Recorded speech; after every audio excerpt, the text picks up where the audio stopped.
بسم اللہ الرحمن الرحیم۔ ناظرین کرام السلام علیکم ورحمۃ اللہ وبرکاتہ۔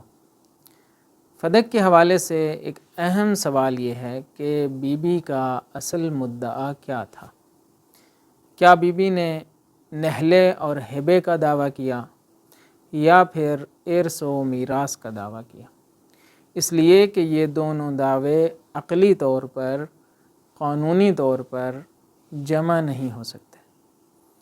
کیوں؟ اس لیے کہ ہبہ کا مطلب یہ ہے کہ وہ چیز جس کو ہبہ کی جا رہی ہے، جس کو بخشی جا رہی ہے، وہ اس کی ملکیت ہے۔ اب اگر رسول خدا صلی اللہ علیہ وآلہ وسلم نے اس کو بی بی کو بخش دیا تھا تو پھر یہ رسول اللہ کی ملکیت سے نکل کر بی بی کی ملکیت میں آ چکا ہے۔ اب جب کہ ایسا ہے تو وہ پھر میراث میں منتقل نہیں ہو سکتا، کیونکہ میراث صاحب میراث کی ملکیتی اشیاء سے منتقل ہوتی ہے۔ اور اگر وہ میراث تھی، اگر بی بی نے ادعائے میراث کیا تھا تو اس کا مطلب یہ ہے کہ پہلے بی بی کی ملکیت نہیں تھا۔ یہ دونوں چیزیں روایات کے اندر موجود ہیں، یعنی بی بی کا ادعائے نہلہ بھی موجود ہے اور دوسری طرف سے ادعائے میراث بھی خطبہ فدقیہ کے اندر موجود ہے۔ مثلا ادعائے نہلہ کے حوالے سے وآت ذی القربیٰ کی آیت کے ذیل میں بہت ساری تفاسیر میں یہ ملتا ہے کہ جب یہ آیت نازل ہوئی تو رسول اللہ نے اس کو ہبہ کر دیا تھا بی بی کو۔ فدق کے دو حصے ہیں، باغ فدق پورا بی بی کو نہیں ملا، یعنی رسول اللہ کو نہیں ملا۔ باغ فدق کے اوپر جو صلح ہوئی وہ یہ تھی کہ آدھا باغ یہودیوں کی ملکیت میں رہے گا، دوسرا آدھا حصہ رسول اللہ کو منتقل ہوگا۔ لہٰذا یہ جو صلح کی چیزیں ہوتی ہیں یہ ما لم یوجف علیہ خیل ولا رکاب، یعنی مسلمانوں کا اس کے اوپر ایز اے پارٹنر حق نہیں ہوتا، برخلاف غنائم کے کہ جن میں سارے کے سارے جنگی مجاہدین شریک ہوا کرتے تھے۔ تو یہ ملکیت جب رسول اللہ کو منتقل ہوئی تو ان روایات کے مطابق یہ ملکیت آ گئی بی بی کے، ہبہ کے بعد بی بی کی ملکیت میں آ گیا۔ اور اس کے اوپر دوسری جو دلیل ہے وہ یہی ہے کہ جب خلیفہ اول کو اقتدار منتقل ہوا اور اقتدار قائم ہو گیا تو بی بی کے کارندوں کو وہاں سے بے دخل کر دیا گیا۔ اور اس کے علاوہ تیسرا اس حوالے سے جو شاہد ہے یا قرینہ ہے وہ یہ ہے کہ بی بی نے ام ایمن کو اور امام علی علیہ السلام کو گواہ کے طور پر پیش کیا۔ دوسری طرف سے خطبہ فدقیہ ہے جس میں ادعائے میراث موجود ہے، تو اب روایات میں تو دونوں چیزیں موجود ہیں، لہٰذا عقلی طور پر مسئلہ پیش آتا ہے جب اس کو تجزیہ کیا جاتا ہے کہ اب ان کو جمع کیسے کیا جائے۔ اس حوالے سے مجموعی طور پر تین نظریات سامنے آتے ہیں، جن میں سے ایک نظریہ متأخر ہے اور جدید ہے اور دو نظریات قدیمی ہیں۔ قدیم نظریات میں ایک قاضی عبدالجبار معتزلی کا نظریہ ہے، دوسرا سید مرتضیٰ علیہ الرحمہ شیعہ متکلم کا نظریہ ہے، اور تیسرا جو جدید نظریہ ہے وہ ہمارے بعض اساتذہ کا ہے۔ ہم ان تینوں نظریات کو مختصر انداز میں بیان کرتے ہیں۔ قاضی عبدالجبار کا نظریہ یہ ہے کہ بی بی نے پہلے ادعائے میراث کیا اور جب وہ ادعا کامیاب نہ ہوا تو یعنی خلیفہ نے اس کو رد کیا اور وہ حدیث پڑھی تو اس کے بعد پھر ادعائے نہلہ کیا۔ یہی ترتب کی کیفیت سید مرتضیٰ کے نظریے میں بھی نظر آتی ہے۔ ایک کلی بات سید مرتضیٰ کی طرف محققین نسبت دیتے ہیں، جو تجزیہ کرنے والے ہیں، وہ یہ کہتے ہیں کہ سید مرتضیٰ بہت سے نظریات میں معتزلی سوچ سے متاثر تھے۔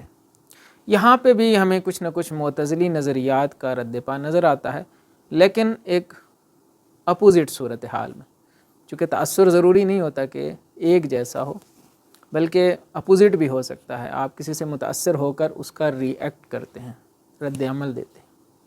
سید مرتضیٰ نے یہاں قاضی کے بالکل برعکس رائے دی۔ وہ یہ کہتے ہیں کہ بی بی نے پہلے ادعائے نہلا کیا اور پھر جب وہ ادعا رد ہوا تو اس کے بعد بی بی نے ادعائے میراث کیا۔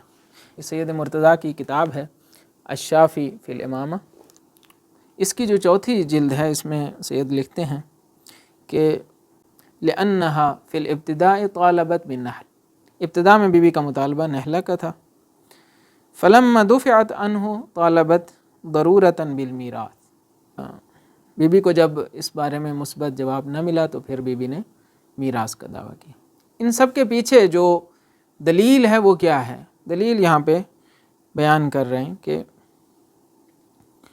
لأن للمدفوع عن حقه ان يتوصل الى تناوله بكل وجہ وسبب، اس لیے کہ جس شخص کا حق لے لیا جاتا ہے اس کو یہ حق ہوتا ہے کہ وہ کسی بھی طریقے سے اپنا حق واپس لے۔ جیسے آج کل وکالتوں میں ہوتا ہے، وکیل آپ کو بتاتا ہے کہ کیسے آپ نے اپنا حق لینا ہے، تو مختلف طریقے سے قاضی کے سامنے یہ ثابت کرنے کی کوشش کی جاتی ہے کہ یہ میرا حق ہے۔ تو تقریباً یہی صورتحال ہمیں دونوں فریقین میں یعنی معتزلہ اور سید مرتضیٰ کے نظریے میں نظر آتی ہے۔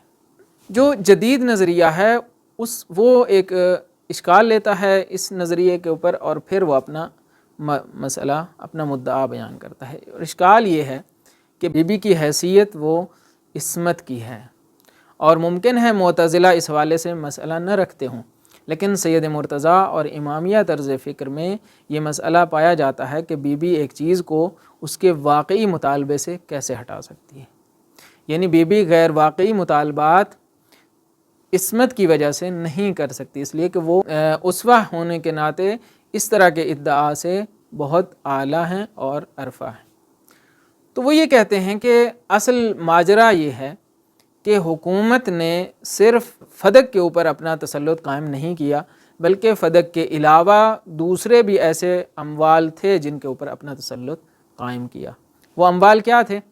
وہ ان میں سب سے جو اہم مال ہے وہ حوائط سبعہ، 7 باغ ہیں جو مخیریق یہودی نے رسول اللہ کو بخشے تھے جب وہ احد میں مارے گئے۔